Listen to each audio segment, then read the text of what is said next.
هم کار پرېږدي، سترګې هم کار پرېږدي، حتی د انسان په وجود کې هغه محب شی چې هغه روح ده، هغه د دې عضو سبب د انسان په وجود کې چې ټوله اعضا مړه سي او یو زړه یې ژوندی وي، هغه روح د انسان په وجود کې داخل دی. ځکه ډېر کسانان موږ داسې لیدلي دي فلج وي، په سترګې لټې نیولي اسپتال کې پروت کوما حالت کې، خو هدف دا دی چې زړه یې ژوندی دی، هغه روح ورسره ملګری دی.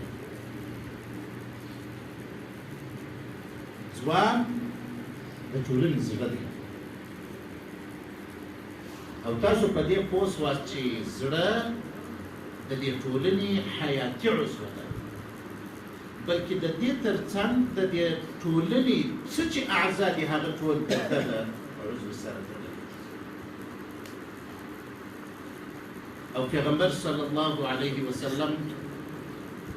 موږ او تاسو د زړه په حفاظت سره مأموره کړي یو.